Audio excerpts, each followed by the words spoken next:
You know, if I have to hear Bastion's ultimate sound effect one more time in my life, I'm gonna go insane, because- no, Bastion, no! I love you, please!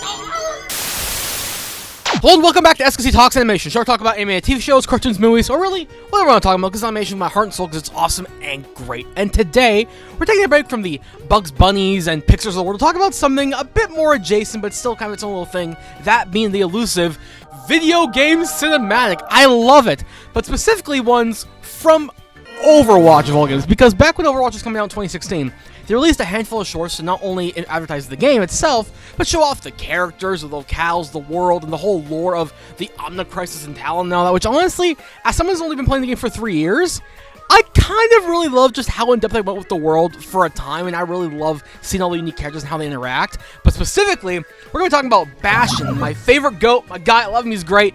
In the short that not only probably has the most beautiful animation, but definitely has the most fun, I guess, world building. I don't know how to talk about it, but just to me, I love it. It's great. I'm so excited for it. I don't want to waste any more time because Bastion is just, he deserves our attention and love and respect.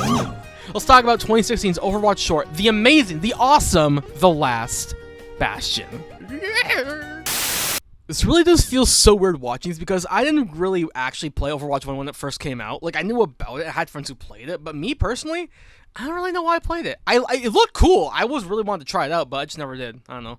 Maybe the $30 was like an indication because I don't want to pay that money. I don't know. That's something. Just off the bat, this animation is freaking insane. Like, you gotta remember, this is to advertise Overwatch, a shooty bang game with all these fun little characters, but they just went all out with showing off this nature. And the bird, I know he has a name, but I don't remember his name, but bird is awesome, and my god, look at the feathers. That is just, I love that. This honestly, mwah. If they made a whole Overwatch show, I'd still watch it because that is awesome. Hello? Anyone home? Oh god, he's alive! Oh, there he is, about to start havoc. Oh, my boy. I love him. Isn't that like a skin? Isn't that like the overgrown skin in-game? I don't really buy skins that much, but I think that's one of the skins in the game. Look at me! Damn, look at him. I honestly really like the overgrown look for, like media. Like, I think Dr. Stone does the same thing, where it's like an overgrown type world. I find that really interesting, but also kind of terrifying, because like, oh, post-apocalyptic, but like, this is just, man, it's so pretty, man. I gotta go home to mommy. She will make me soup. Robot soup. Hooray!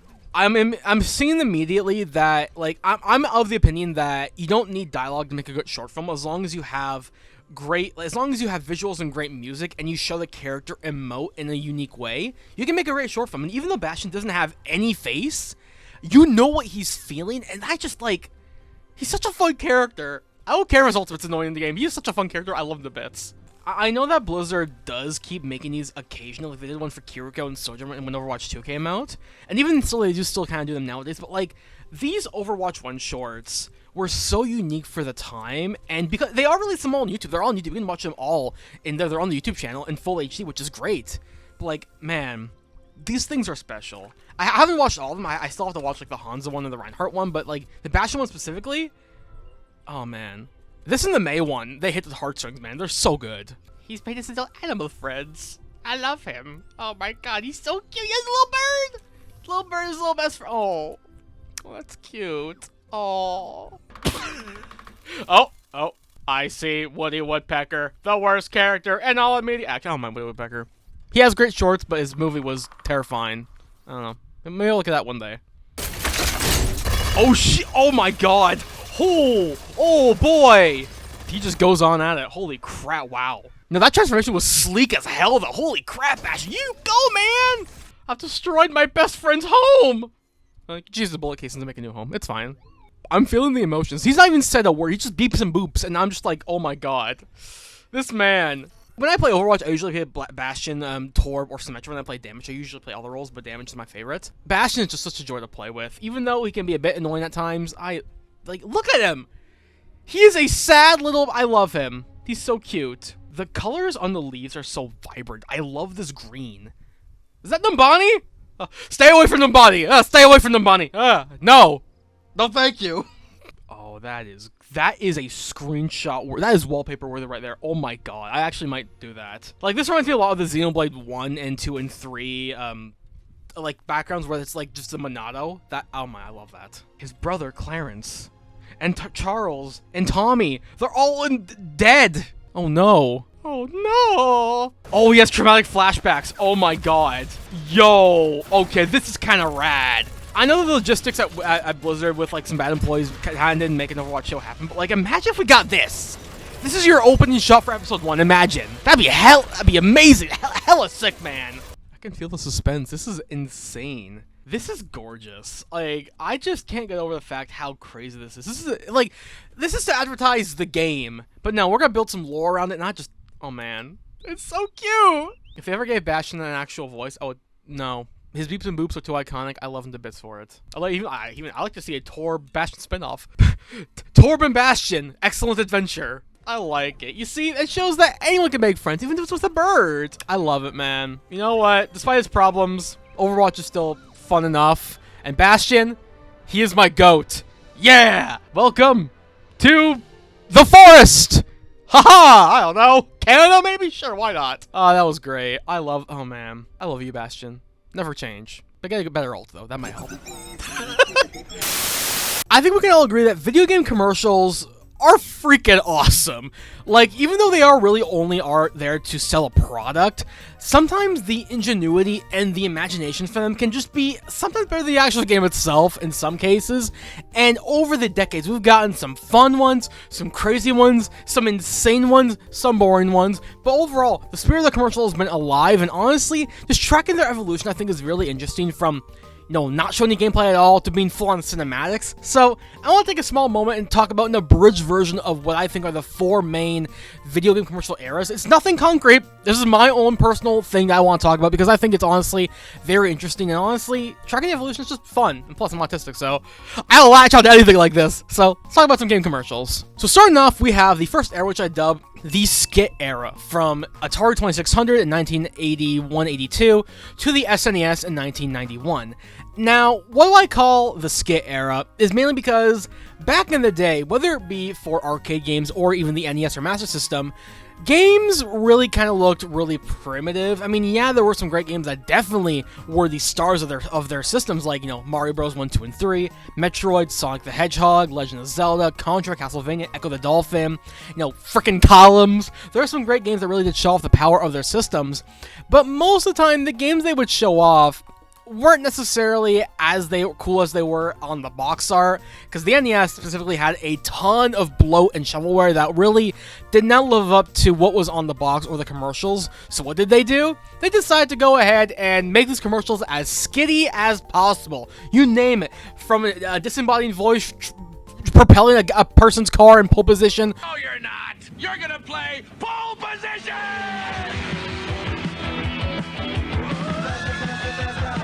Or a live-action Mario in actual sewers, although I think that might be Luigi, I don't know, in a Mario Brothers Atari commercial. Ice cheaper shites, they're all coming out the pipes. Mario, where are you? It's Atari Mario. Or even a kid playing Game Boy in a disembodied void with a reject Cyberman. Power and excitement of Nintendo right in the palm of your hand.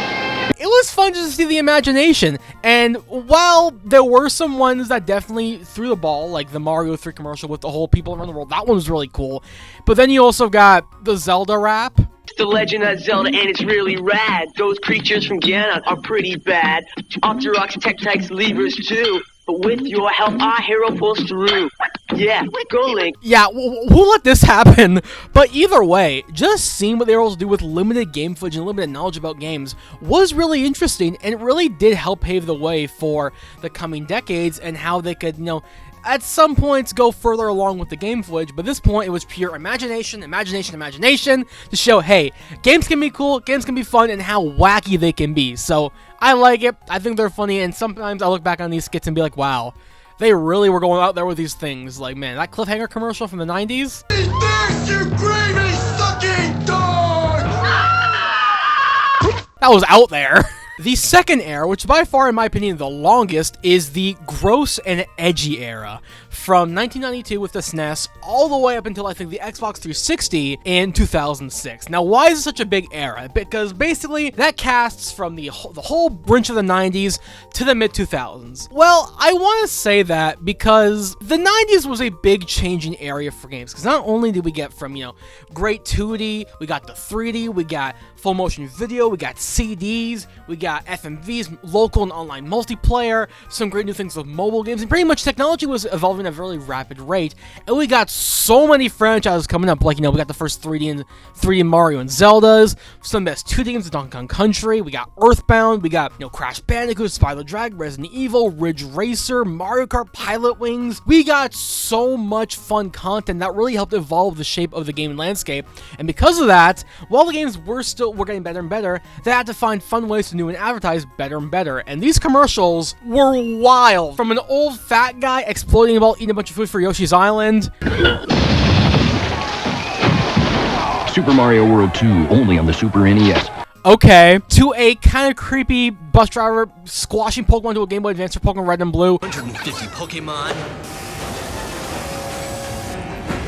Got you on your Game Boy, that's where. Or even Crash Bandicoot himself driving up to Nintendo headquarters and taunting them because his new game is really all that. Plumber boy, mustache man, your worst nightmare has arrived. Pack up your stuff. I got a little surprise for you here. Check it out. I just think that's really, really funny, and honestly, the lengths they would go is insane. Like, even for the original Xbox, they had a boy's whole life in 30 seconds where he just crashed into a freaking grave site.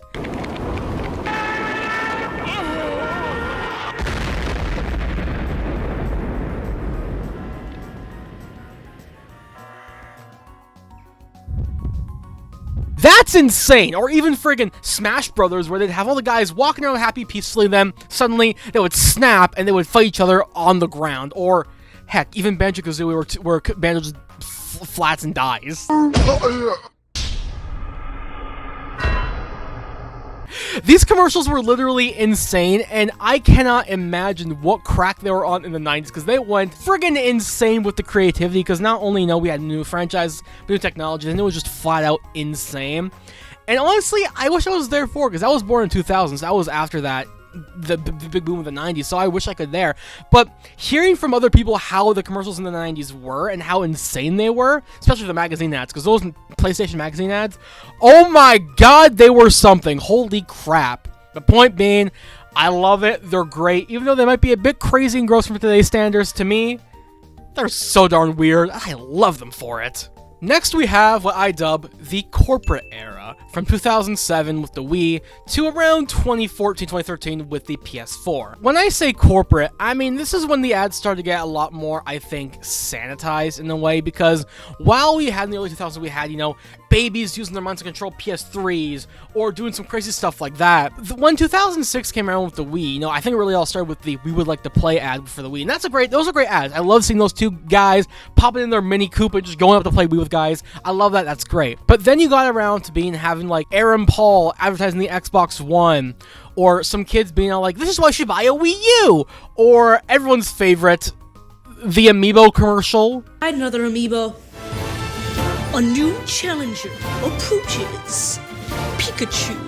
And I think the reason why is because they wanted to make it as clear and concise as possible. They wanted to show you, like, hey, this is our game, this is what it's going to do, here's the cost, here where you can get it, here that, without any mysterious information. Because, let's be real, whenever you see a guy exploding for Yoshi's Island, you probably don't know much about Yoshi's Island. But if you have this, if you have a random kid like you and me saying, "I want the Wii U, it's going to be $2.99 at Walmart, blah, blah, blah," then you get all information. But because of that, while we did get all the information, it did get kind of stale. I'm gonna admit, they did get kind of stale, especially with Nintendo ads. Those ads in the Wii U era were dry as shit. But you know what? They're kind of funny for how bad they are. It really was a time where not only were they using the internet a lot more, you know, they were starting to do a lot more E3 and a lot more online presentations and stuff like that. So they really wanted to connect to people and be like, hey, this is what we're doing, this is what we're doing, that's how you do it. And honestly, for as boring as they are, there is a bit of a chuckle. Like, just seeing that kid say, Pikachu. Pikachu. I just think it's very funny. Like, I don't know. I just think it's really, really funny for how bad they are. So, corporate era. it was there, it existed, and I had to live through it because that was a doozy, all right. And finally, we have the current era, which I dub the cinematic era, from 2015 all the way until current day with, you know, PS5, Xbox Series X, Switch 1, 2, all that stuff like that. Now, the cinematic era, I dub it that way because it seems like every game trailer or reveal nowadays is pretty much a giant in-game cinematic in some shape, way, or form, where it's pretty much they drop you into the world, that's it, and that's all you gotta do. Whether it be for, you know, like Overwatch games, which are pretty good.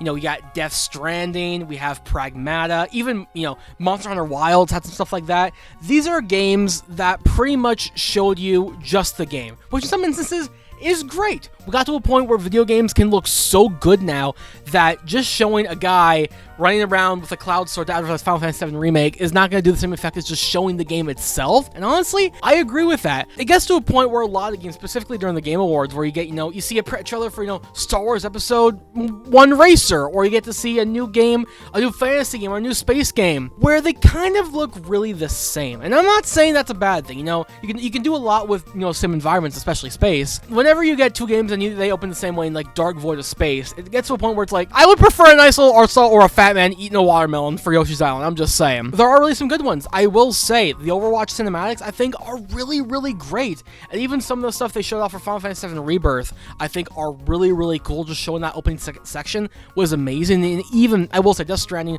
for as wild as the game that is for Kojima, it hooks you with that baby in there. It hooks you. So I will say, it is wild. But you know what? It is kind of cool to see, and really seeing the evolution of all these trailers is really, really mind-blowing. I think we're getting to a point where we might see a bit more difference, but hey, I love commercials. I know this is very abridged in my personal take on the 4 eras. I'm sure there's probably some I missed, but for me personally, I love seeing it, I like talking about it, and hopefully I can make a video about it in the future. But that being, man, we're not squashing Pokemon and pulling cars out of the sky anymore. I'm just saying. But you know what? For what we have right now, it ain't all bad. We're getting some great games, and you know what? That's all that really matters. I love my games. And that was The Last Bastion. As you can see, even without actual dialogue, this short gives you all the emotions, all the feels, all the beautiful environments, and honestly, it's why I love animated short films. Despite if it is only to sell Overwatch the game, just the emotions you feel while watching this, and you know what Bastion is thinking, even without any actual facial emotions, is insane. And I honestly want to see more of this. I definitely want to tackle more of these in the future, like the Hanzo one with Genji, or the Widowmaker one, or even like the main one with like Winston, because I hear that one is destroyingly horrible in terms of emotions. But I love it, and despite how Overwatch is a game, I mean, it's getting a little bit of a comeback right now, so why not? But hey, I can even tackle even some more actual cinematics, like from Sonic Unleashed or Mario Power Tennis, because those ones are really good as well. But either way, I love this. This was a great short, and Overwatch, man, you can do some good stuff occasionally, and that was a good. I love that. Now, if you excuse me, I go find my own bird friend, because I love birds. They're great. They're so funny. Yes. Bird away. Whee!